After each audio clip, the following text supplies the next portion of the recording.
Harlan's Table, Branch 3, sat neatly on Old Mason Avenue in Birmingham, Alabama. A lovely spot, but not too noisy. Outside, the pale yellow neon sign dimmed under the fading light of sunset. The signage still bore the slanted font that Colton Hayes had once scribbled in ink on a napkin 12 years ago. Back then, he was just an unknown chef, trying to keep the flame alive for a modest dream. A true Southern restaurant, bold flavors, hearty laughter, and above all, kindness. A charcoal gray Ford Expedition pulled into the far end of the lot. Colton didn't rush to get out. He sat behind the wheel, eyes fixed through the dusty windshield, staring at the familiar diner that now looked strangely unfamiliar. The sun was setting slowly behind the faded roof tiles. Its glow reflected on the signboard, as if asking him, "Do you still recognize this place?" Colton wore a simple graphite hoodie, faded jeans, and unbranded sneakers. No white shirt, no tie, no briefcase. If anyone noticed anything, maybe it was the old Seiko watch on his wrist, a gift from his father, still scratched across the face. But no one looked long enough to catch that, and that's exactly how he preferred it. He had just come from the regional summit of the restaurant chain, where they called him Mr. Hayes in formal tones, where everyone laughed on cue and nodded at the right times. But here, at Harlan's Table, where it all began, he wanted to be seen differently, not as a CEO, not as an owner, but as a stranger walking into a world he once created, but no longer controlled. As he opened the car door, he heard footsteps behind him. A little girl, maybe 10, was sweeping leaves in front of a brick house across the lot. Her mother, wearing a convenience store uniform, had just stepped out of a car, wearily untying her apron. The girl grinned. "Mom, I finished already." Her mother didn't say anything, just placed a hand on her daughter's shoulder and smiled, the kind of smile too tired to form into words.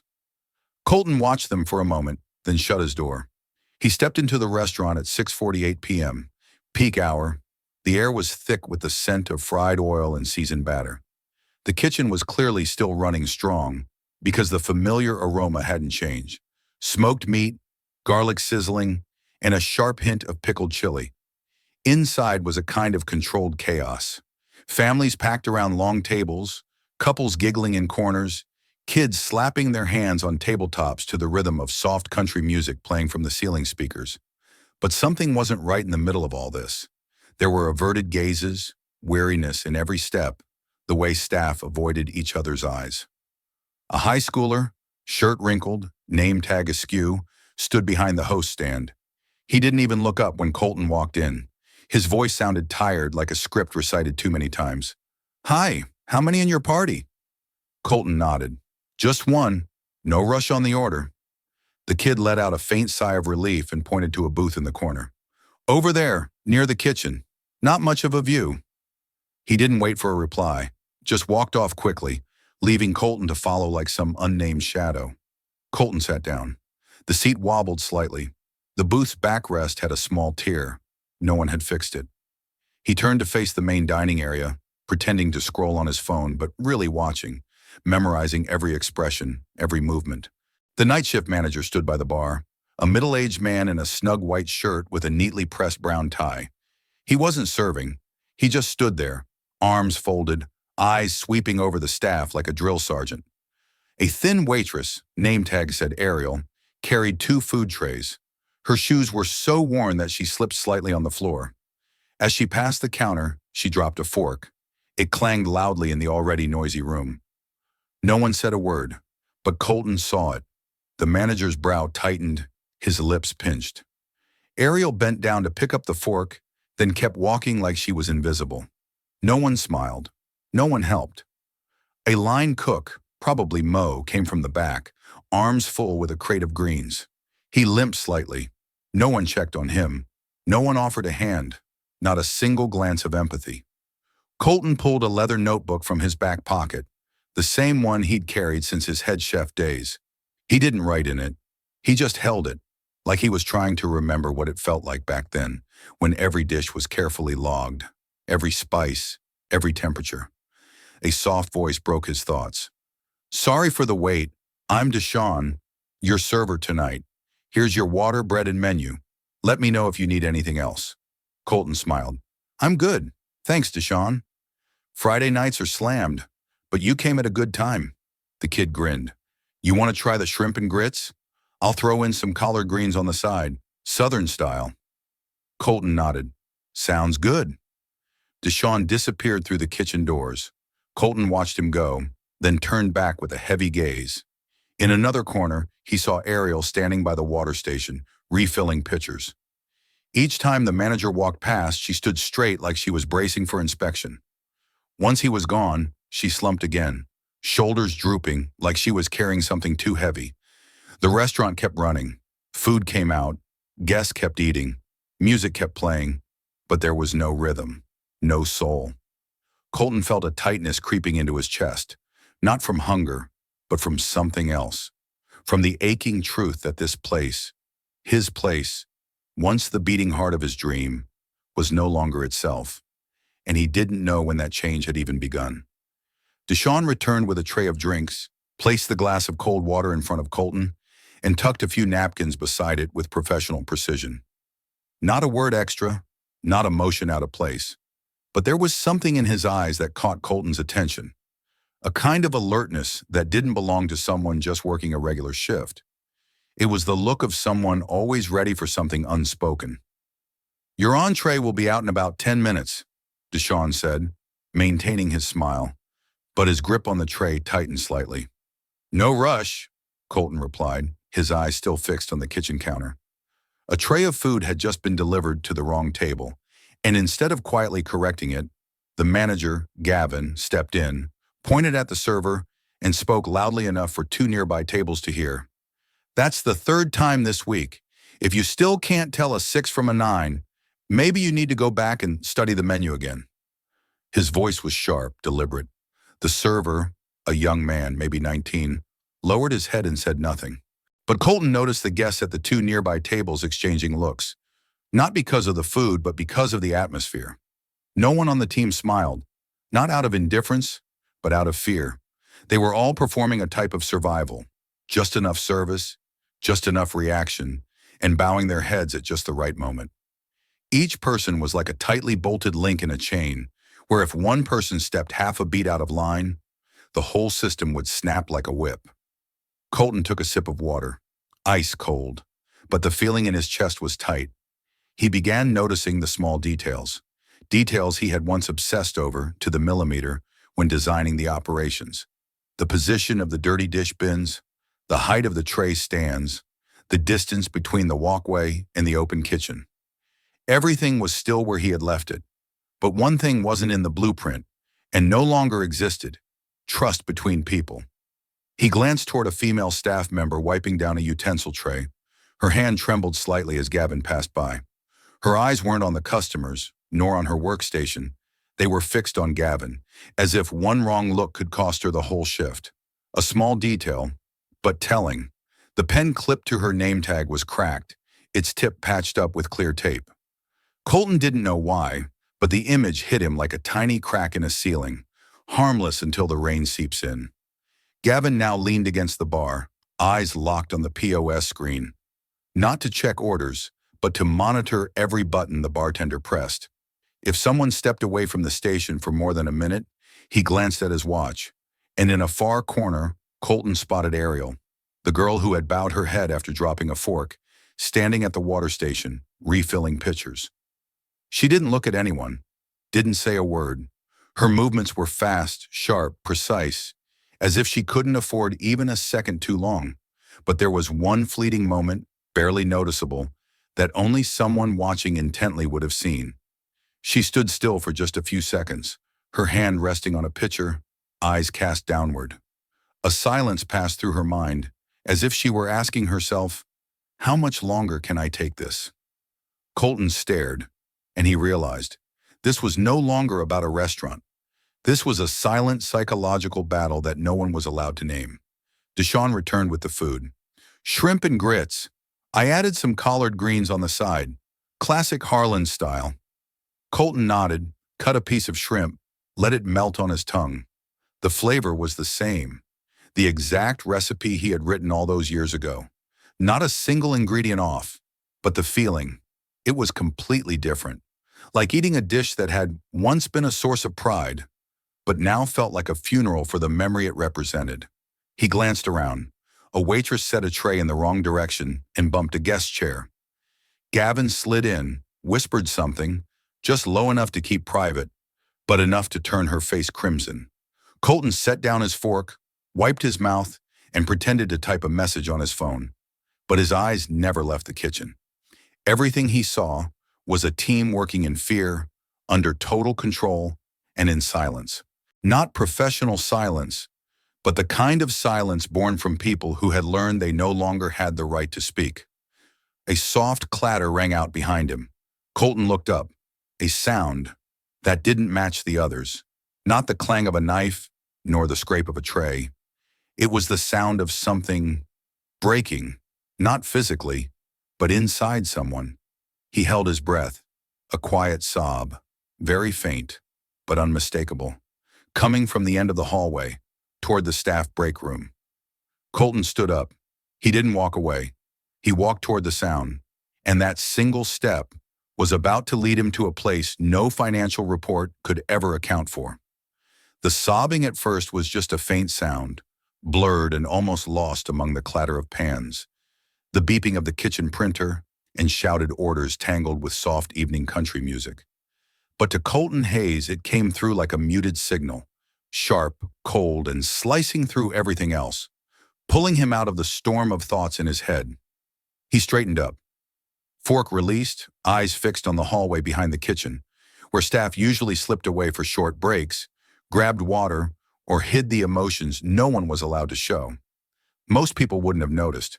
To a customer, it was just an old beige door with a wooden sign that read "Staff Only" in faded black ink.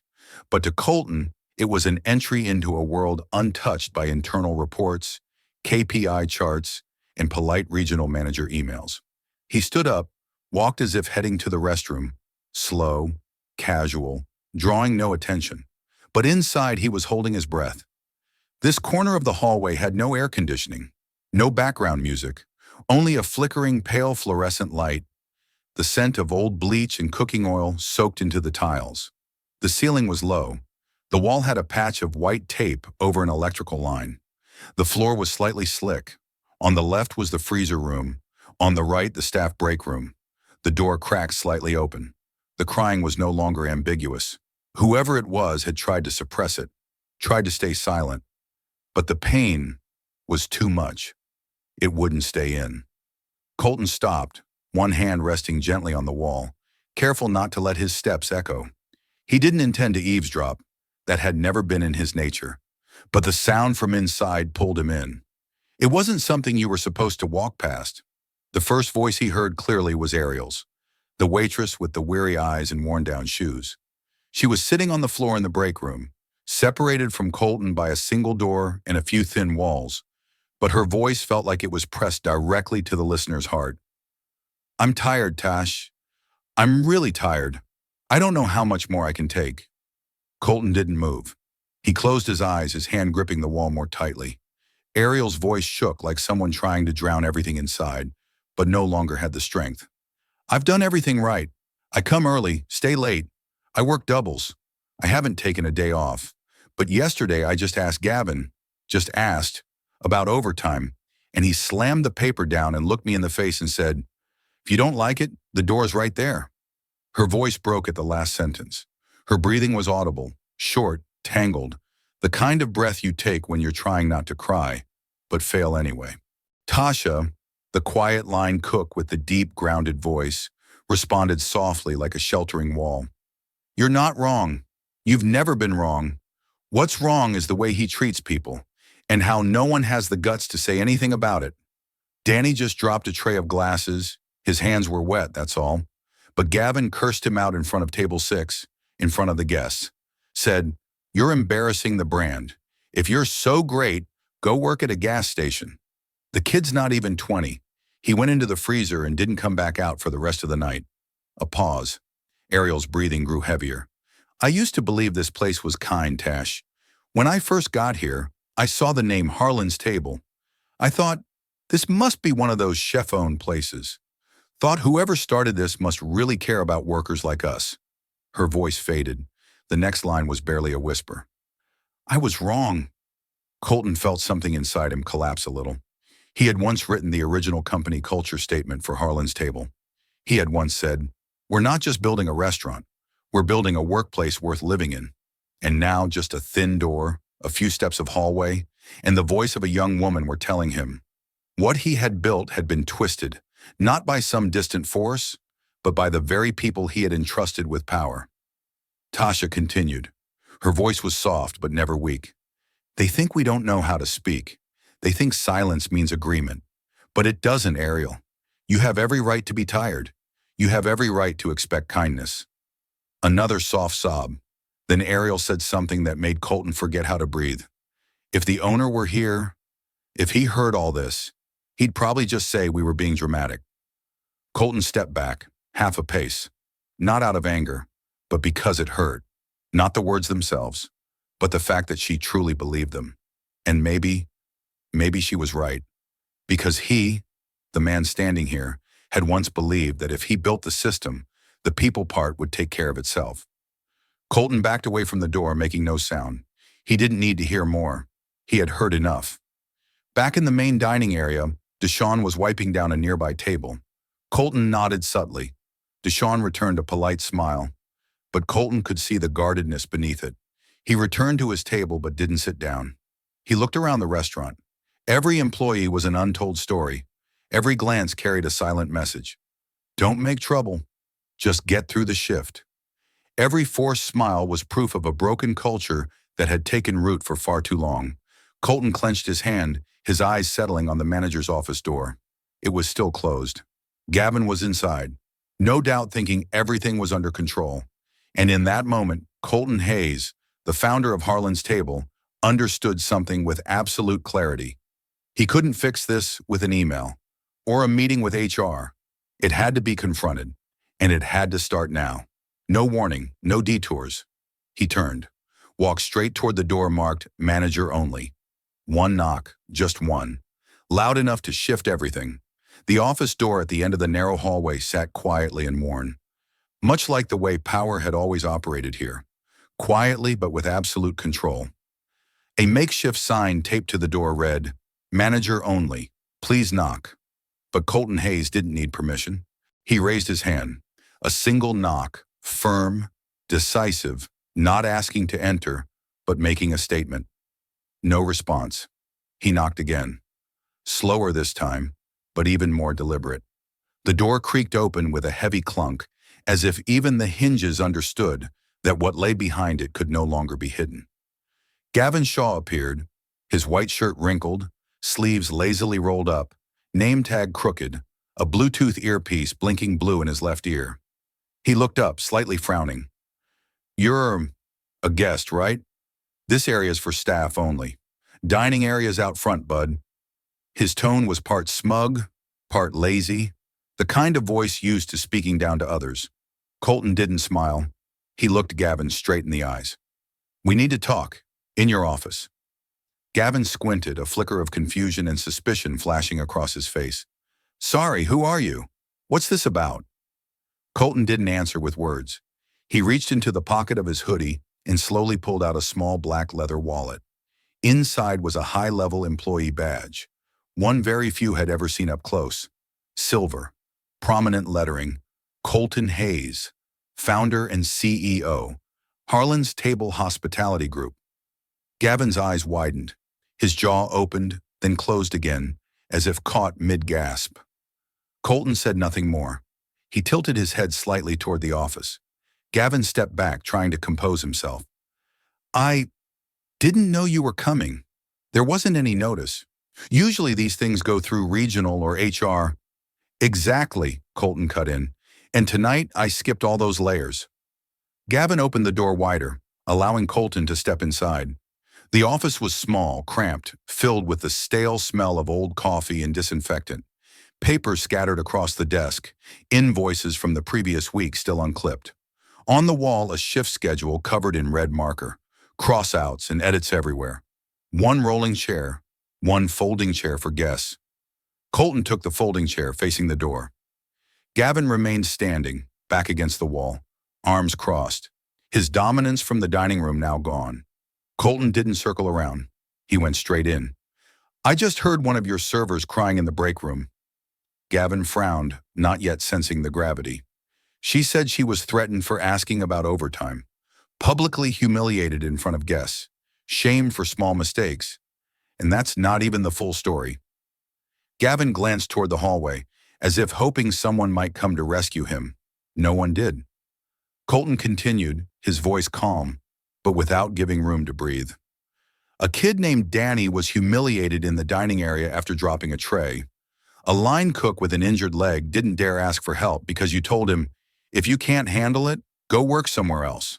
And Ariel, the one working double shifts, is being threatened with termination for asking for basic rights.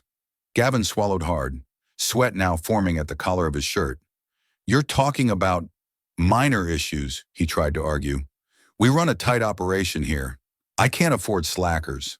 Sometimes you've got to be firm. Colton placed his hand on the desk, gently, but it pressed down on the air like a weight. Firm doesn't mean making people cry in break rooms. Mr. Hayes, Gavin shifted tone, now trying to flatter.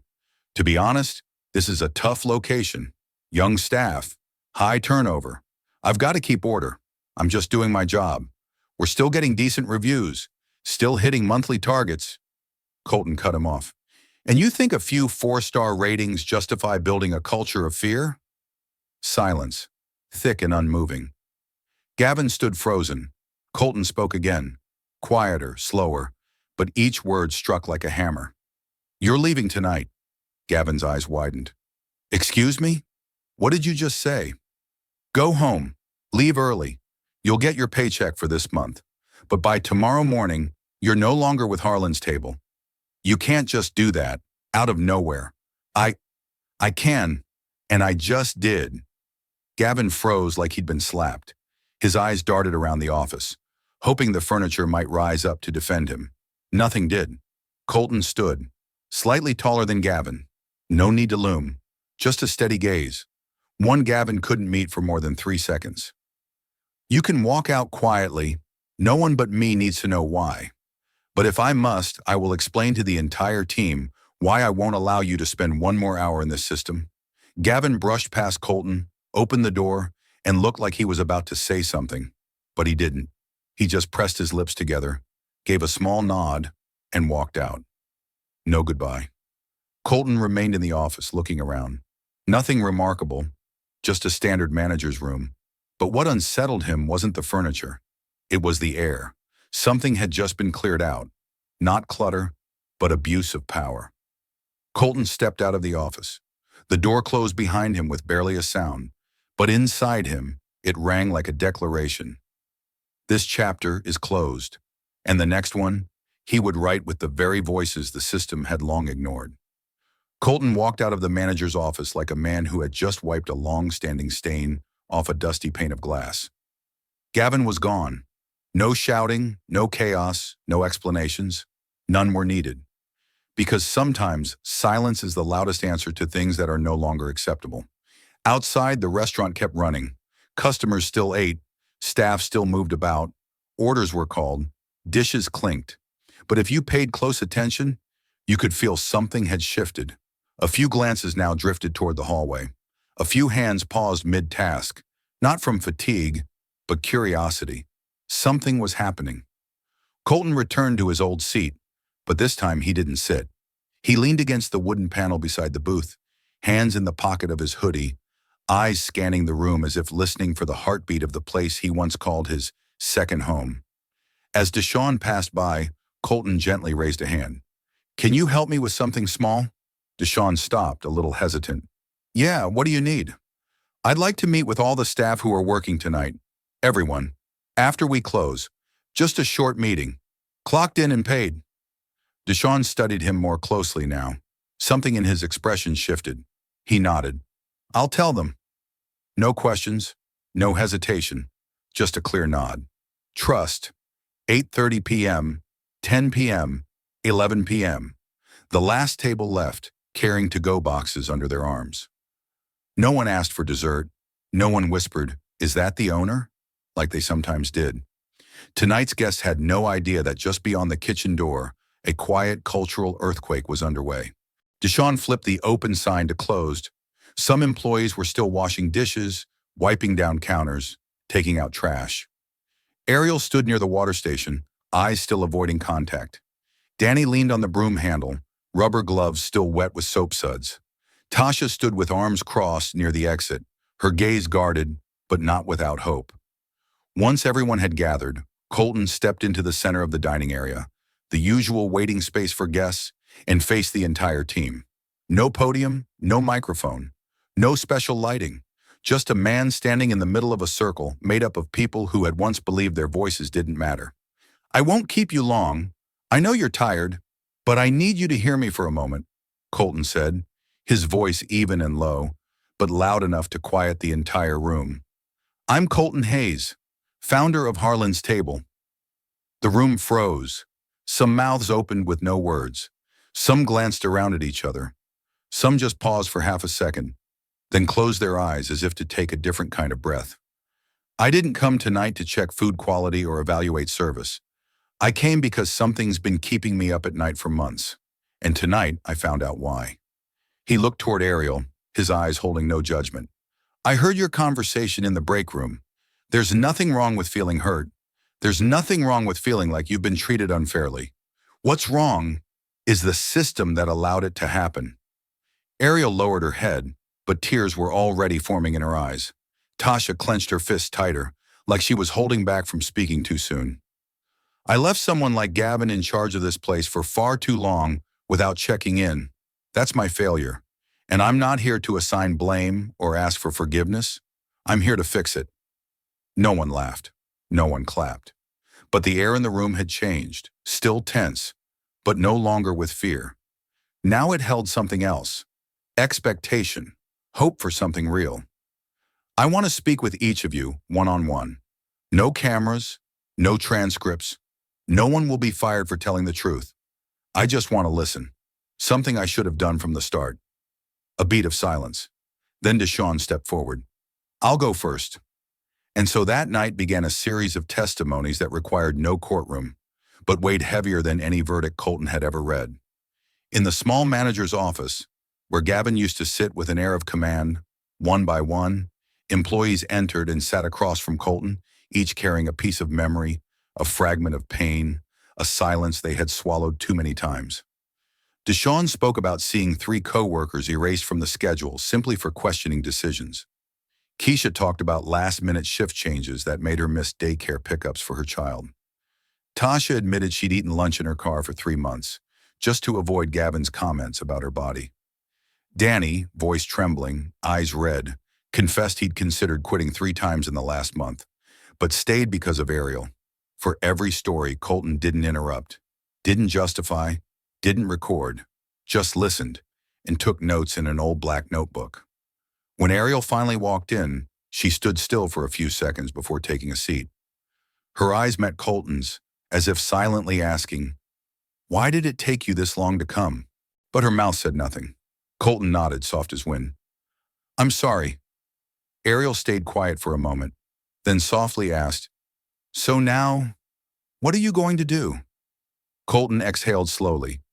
"Earn back your trust, one step at a time." She nodded, not a sign of forgiveness, but an acknowledgement that someone had finally sat down and chosen to hear. The next morning at dawn, the sun sliced through a thin veil of mist covering Dalton Ridge, leaving behind a sky so clear and blue it felt like the first line of a story no one had written yet. The street in front of Harlan's Table was still damp from the previous night's rain, but the lights inside were off. The door remained closed. A handwritten sign was taped to the center of the glass. "Opening late today for internal retraining. Thank you for your patience and understanding." No printed logo, no slogan, just a piece of A4 paper with a neat line of text. Simple, human, honest.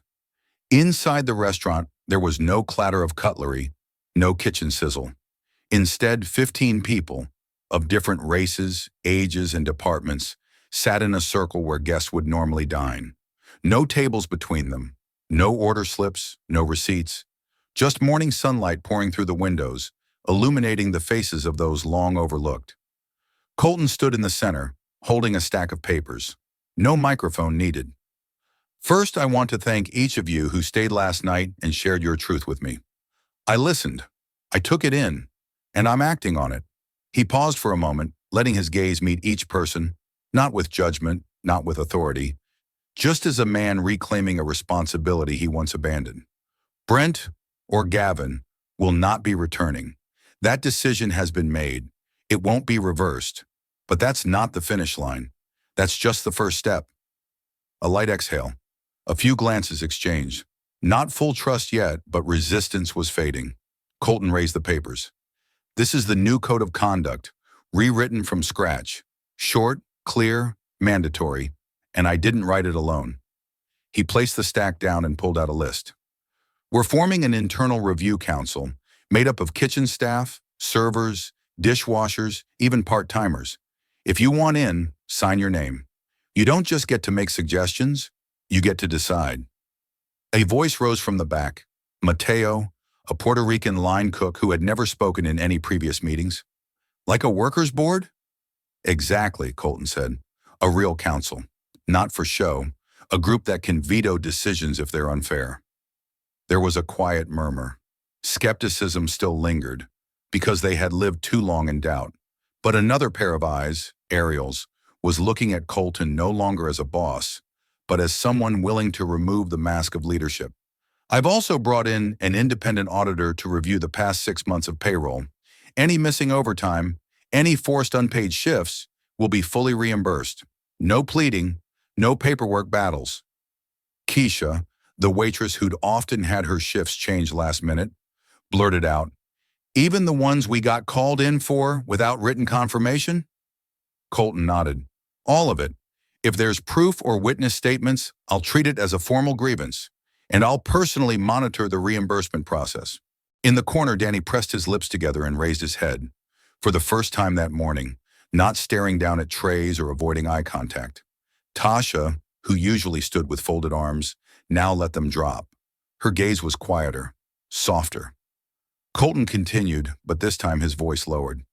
"I know no one can fix a culture in a day, but what we can do, right now, is choose a different first step." He pulled the black notebook from his pocket, the one he had used the night before. He opened it to the middle. "I wrote down every word you said, not as evidence, but so I don't forget. Because this place, it should be a place where people are remembered, not buried by silence." He walked to the bulletin board near the kitchen, once covered with shift schedules, change notices, and warnings like, "Late arrivals will lose bonus eligibility."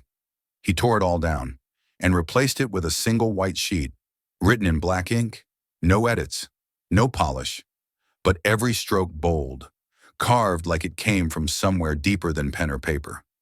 "The day we stop listening is the day we no longer deserve to lead." Colton Hayes. He pinned it dead center on the board. No one clapped, but something rare happened. No one could look away from the words. It wasn't poetic, but it was real. And sometimes truth is the only thing a broken system needs, injected back into its bloodstream. After the meeting, Ariel walked up to Colton. She looked at him and spoke quietly, as if still unsure whether to believe it. "Looks like you didn't come here to put on a show." Colton let out a soft laugh. "I came to make it right." "And how long do you plan to stay?" she asked, part suspicious, part challenging. Colton answered without hesitation. "Until listening becomes instinct, not obligation." Ariel said nothing more, but she nodded, her first nod not out of politeness, but because she finally felt safe enough to give it. The meeting ended. People drifted apart. No rush, no chatter. But every step felt lighter. In the kitchen, Monty, the cook with the bad leg, walked in. He looked at Colton, said nothing, and sat at his usual station. But this time, beneath his prep station was a light gray anti-fatigue mat, the kind professional chefs use. He looked down at it, then up at Colton. No words exchanged, because sometimes an action answers more powerfully than 1,000 speeches. 3 weeks later, on a sunny Wednesday morning, Colton Hayes parked in the same spot in front of Harlan's table, right beneath the old maple tree now beginning to change color. He wore the same faded gray hoodie, cap pulled low, hands in his pockets. No plans in hand, no assistant beside him, no entourage. This time he hadn't come to make decisions. He came to see if what he planted that night had truly taken root, or if it was just a fleeting spark that had already burned out. The restaurant door opened with a soft chime. Inside, the scent of pecan waffles and black coffee drifted through the air. Gentle sunlight spilled from the ceiling onto wooden surfaces, creating a warmth no interior design could replicate. Colton stepped in and took the same seat as before, the corner booth near the kitchen, where he could watch both the front and the back swing door where staff came and went. He didn't have to order. Deshawn stepped out from behind the counter, saw him and smiled. A real smile. No tension like the first time. Pecan waffles, right? Already made them. I cooked that batch myself this morning. And black coffee, no sugar, yeah? Colton nodded, smiling.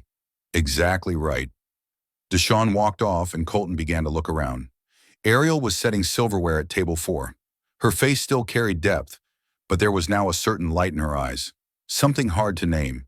As if, for the first time in years, she was moving to her own heartbeat.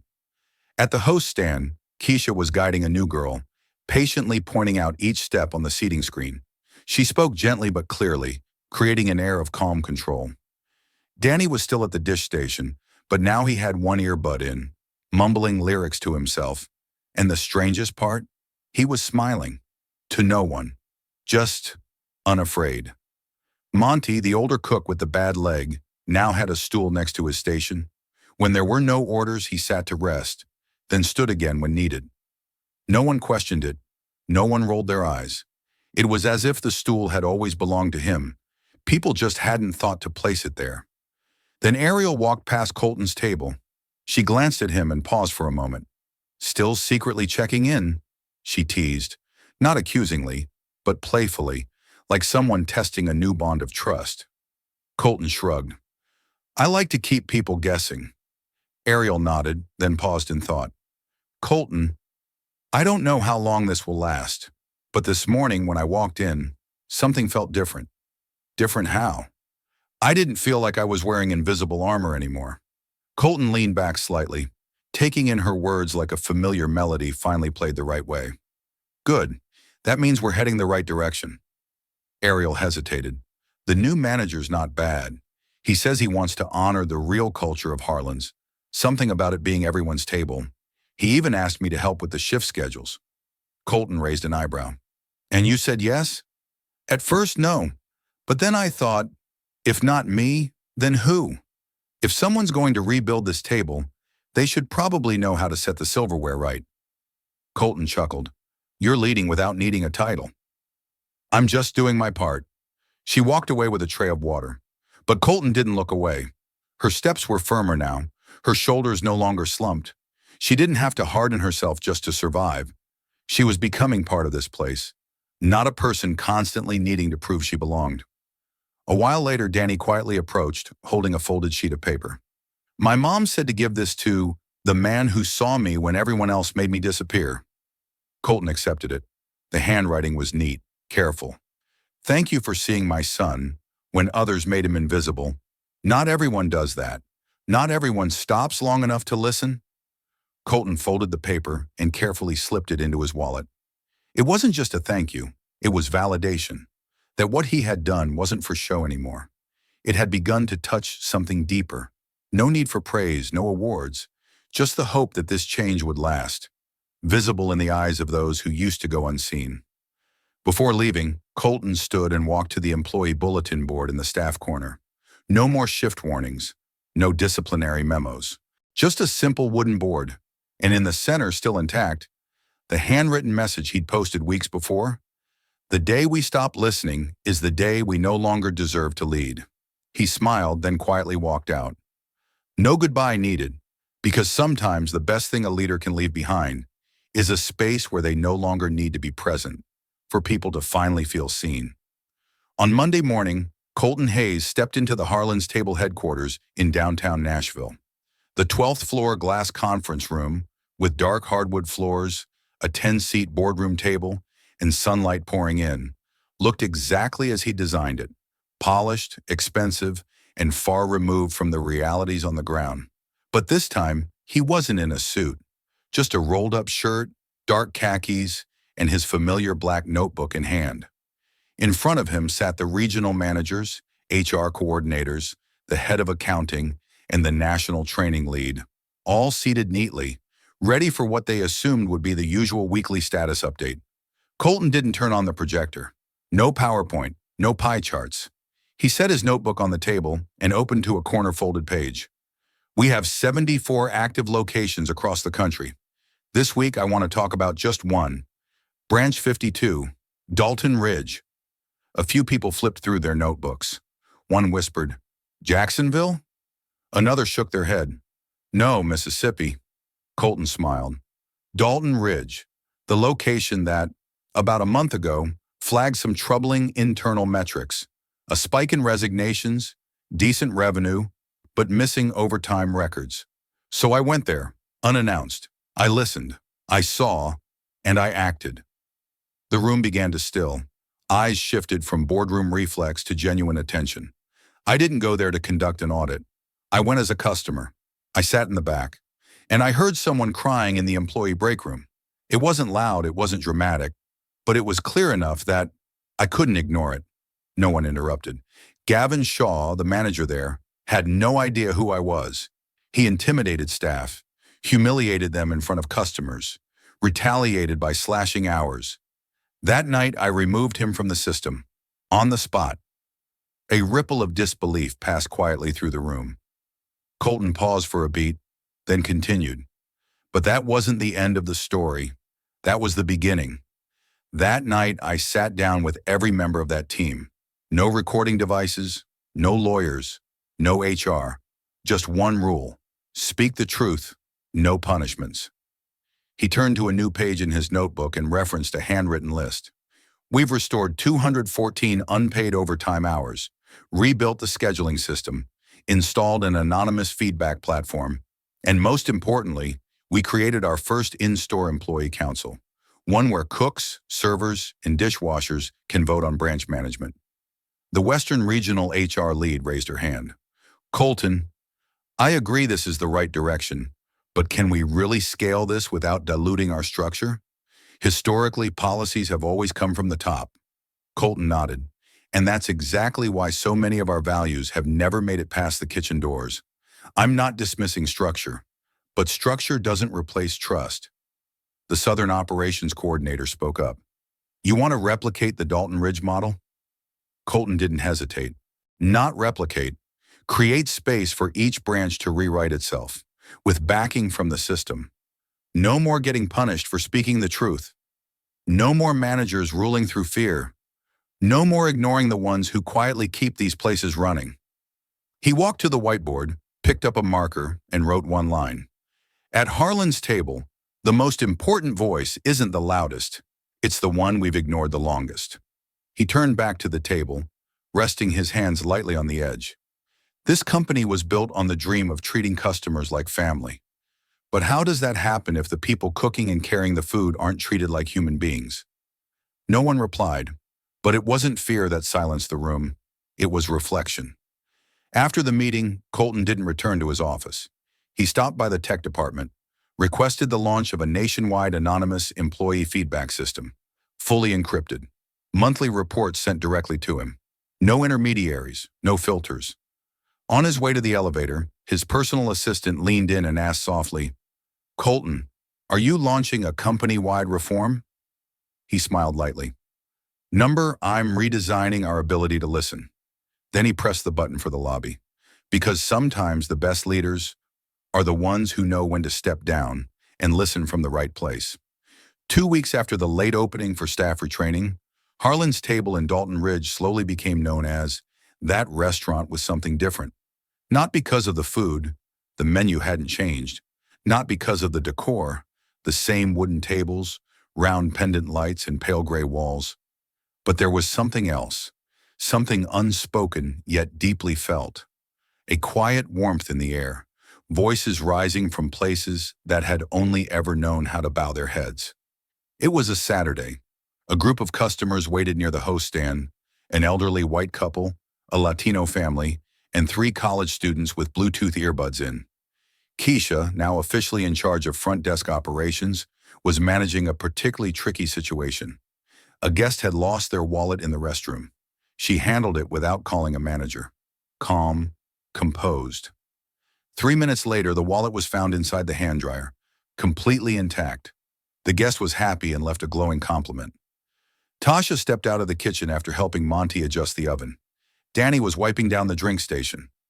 Ariel stood at the register, reviewing a guest bill and fixing an overcharge. Yet her eyes kept drifting toward the wall behind the staff break room, where once schedules and disciplinary notices were posted. Now it was something entirely different. Ariel had been the first to suggest it. We need something that speaks to this change, not a slogan printed on to-go cups, something that tells anyone walking in, this isn't the same restaurant it used to be. Monty offered the wood. I've got some oak planks in my garage. They're old, not pretty, but real. Deshaun brought in acrylic paint from his high school graffiti days. I don't paint pretty, but I know how to make color stay. Danny, usually the quietest, was the one who named it. The wall. No one asked why. It was just the wall, and it made perfect sense. On a quiet Monday night with no customers, the team began rebuilding the wooden panel behind the staff room. Keisha posted the first note. I deserve to be heard. Ariel followed with, no one should wash dishes in wet shoes for 6 hours. Monty wrote, a chair doesn't weaken dignity, it strengthens endurance. Deshaun added, this is where I learned to lift my head. Danny, who always said the least, wrote only 2 words, I exist. Colton had no idea the wall even existed until he got a text from Ariel. If you've got time, you should come back. There's something here that needs your signature. He returned 3 days later, at the end of the morning shift. Ariel led him through the dining room, into the kitchen, and finally to the break room, where the raw oak wall stood, now covered in handwritten notes. No 2 were alike. Some written in pen, some in colored chalk, some just simple drawings, a pair of hands holding a steaming heart, a rice bowl beside a tiny chair. Colton read every line in silence. He didn't ask questions. He didn't take photos. He just read. Ariel stood beside him and said softly, we don't want this to be a space for recognition or branding. We just want anyone who walks in, part-time, dishwasher, or just passing through, to know their voice won't be erased here. Colton turned to her. And what do you want me to sign? She handed him a blank sheet, pinned between 2 empty frames. This one's for you, but only if you believe this wall belongs to all of us, not because it's beautiful, but because it's true. Colton took the pen. He didn't sign his name. He wrote, I don't need to sign my name here. I just want to leave behind the habit of listening. C.H. Then he pinned it right in the center. Ariel nodded. Good. Colton left the break room, but the wall stayed. And the strange thing was, no one managed it. No one was assigned to maintain the content. There was no checklist. Yet every week more notes appeared. Someone wrote about quitting to return to school for design. Another posted a quote from their daughter the night before. Daddy doesn't come home angry anymore. One person simply pinned a black and white photo of their hands at work in the kitchen. No caption. The wall became a collective journal. No full names. No need for validation. But it lived. And perhaps the most important thing, it made people want to live up to the kindest version of themselves. Sunday morning in Dalton Ridge carried a gentle warmth, as if spring had arrived early. Sunlight poured onto the awning of Harlan's table in a quiet, steady way. Neither harsh nor cold, just enough to awaken the senses. It was the kind of light people don't realize they've missed until it touches their skin. The glass doors reflected a clear blue sky, where every maple leaf seemed to sway like a soft breath. And in that seemingly still moment, Colton Hayes returned to the restaurant, for the first time in weeks, with no other reason than one simple thing, to say thank you, not with words, but with presence. No assistant, no secretary, no reports, no notebook. He wore an open-collar shirt and dark khakis, walking in like a familiar guest. Though only he knew, this was the first time he truly stepped into Harlan's table with a light heart. The first person he saw was Deshaun, arranging glasses on the overhead rack. The young man looked up and his eyes lit up, genuinely, without a trace of obligation. "Mr. Colton, corner booth still open. I had a feeling you might come by this morning." Colton smiled, walking slowly behind him. "Didn't think anyone remembered my usual seat." "When someone makes you remember, you don't forget," Deshawn said, placing a menu on the table before slipping away, leaving behind a warmth in the space, like a soft jazz melody playing gently in a crowded room. Colton sat at the familiar booth. From that vantage point, everything felt the same, but somehow different. Familiar because the faces, Ariel, Monty, Danny, Tasha, Keisha, were still there. Different because their posture, their expressions had changed. No more lowered heads, no more cautious steps. They moved like people who knew they were allowed to exist, fully without needing to prove it. Each smile given was no longer forced, but because they had reason to smile. Ariel passed by and placed a glass of fresh lemonade on the table. "Not ordering anything today?" Colton smiled unhurried. "Just here to see if the air still feels like it did last time." She looked up. "Honestly, I think it's even clearer." He nodded. "The wall still there?" "Still there. Bigger, actually." "Any new messages?" "Yes. And people from other branches have started sending things in. We print them and add them to the board." Colton looked surprised, eyes briefly shimmering. "They know about it now?" Ariel nodded. "It's been going around the internal network, but we're not using it to inspire. We're keeping it for those who need to read it, without anyone needing to know they did." A few moments later, Danny came over, still wearing his dishwashing gloves, holding a small envelope. "My mom sent this. She said, if he still remembers my son, then maybe he deserves to hear this." Colton opened it. The handwriting was neat, written in purple ink. "Some people change a whole system with power. Others change a single person just by standing still and listening. Thank you for not overlooking my son when everyone else did." Colton folded the letter and slipped it into his wallet, placing it next to the first one, as a quiet reminder he'd never read aloud, but would carry whenever needed. As he stood to leave, Ariel softly asked, "You're not leaving anything on the wall today?"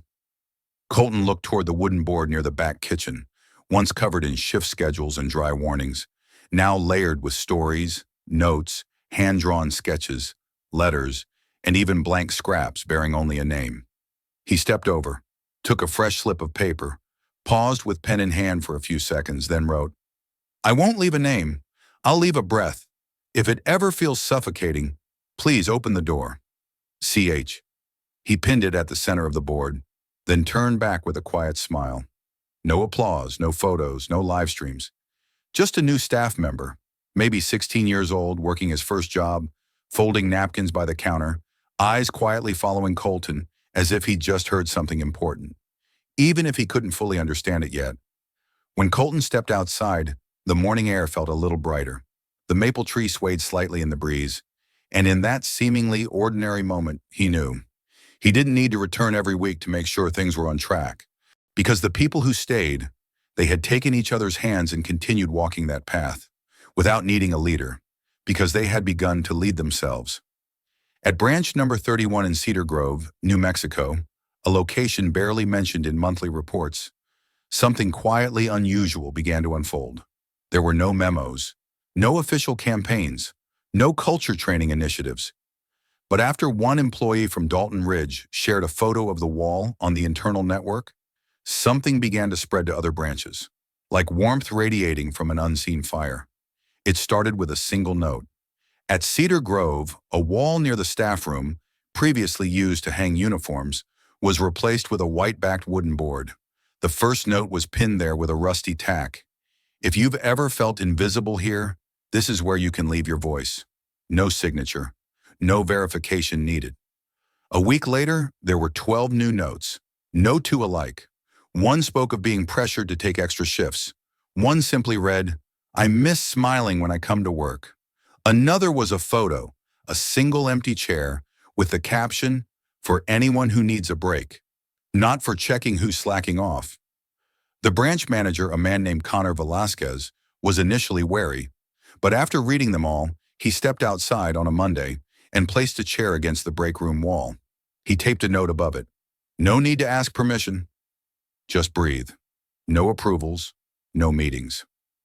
At branch number 14 in Rochester, a kitchen staffer named Althea, older, with fading eyesight, began receiving later shifts so she wouldn't have to ride the bus in the dark. Who suggested it? A young server named Marcus, just 2 weeks into the job, who had read the story of Monty, the injured chef at Dalton Ridge. When the manager asked, "Who gave you the authority to propose that?" Marcus simply said, "I don't need authority. I need what's right." No one argued. A few days later, Althea was gifted a small flashlight and a reflective jacket, pooled together by the entire morning shift. No one signed their name. At branch number 6 in Tallahassee, Florida, once the location with the highest turnover rate, unscheduled shift dropouts dropped 38% in just 2 weeks. When HR called to investigate, the team lead replied, "Nothing changed. People just feel like someone's listening, even if no one replies." Back at headquarters in Nashville, where Colton Hayes still spent Monday mornings alone in his office, the anonymous employee feedback inbox slowly transformed, from angry complaints to quiet truths. One person wrote, "I used to think CEOs were the last to understand what it feels like to be exhausted. Now maybe I never gave them a chance." Another note read, "I just left a blank sheet on the wall. I didn't know what to say today, but I don't want to be silent anymore." At a monthly leadership meeting, a regional manager made an unexpected suggestion. Instead of measuring performance strictly by KPIs, every branch should have a new category, culture temperature, to reflect psychological safety and mutual respect between all levels. Colton simply nodded. "Let them design it. We don't need another formula. We just need to ask, how do you feel when you're here?" 1 month later, the wall had appeared in 18 branches without any official mandate. And curiously, not a single one looked the same. Some branches posted family photos. Others featured handwritten kitchen quotes. Some displayed old never-sent letters to the younger versions of themselves when they first started. But every wall shared one thing in common. They were written by people who once believed they were just a name on a schedule, and now realized they were part of this place's soul. Back at Dalton Ridge, Monty, the aging chef with the stubborn leg injury, added a new line to the wall. "Some dishes aren't made from recipes, but from the gratitude of being allowed to stay." Ariel, now the official scheduler overseeing 3 regional branches, had just signed her role conversion contract. But before leaving Dalton Ridge, she returned to the wall and posted a small note. "Don't forget, the place that once made you cry can also be the place you're proudest to have stayed." Danny, now a full-time employee, still washed dishes every morning. But he had a new role. He was in charge of rereading the wall every week and emailing Colton the best quotes.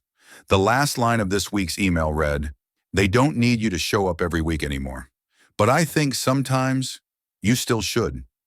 Not to fix anything, just to be thanked." Colton read the message and replied with a single blue check mark. But the next morning, he showed up, unannounced. And under the soft sunlight outside Dalton Ridge, the man who had once been CEO stepped quietly into the restaurant, just like any customer.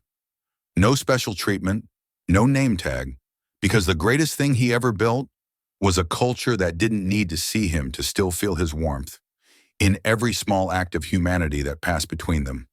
The last day of May, Dalton Ridge was starting to warm up.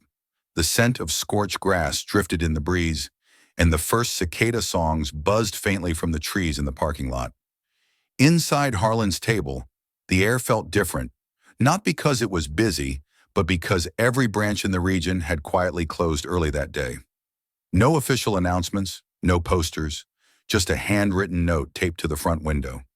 "Tonight, we dine together." 6:15 p.m.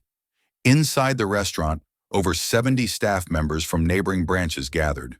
No uniforms, no name tags. Some wore basketball jerseys, some floral dresses, others brought kids along, and someone even brought homemade pie.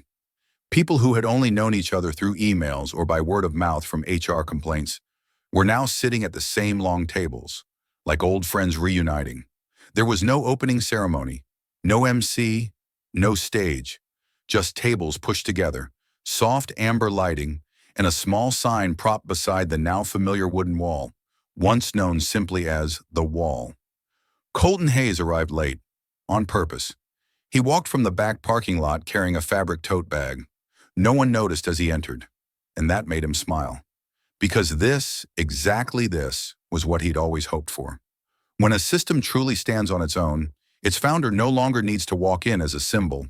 He was just a guest. Ariel was the first to spot him. She didn't run up.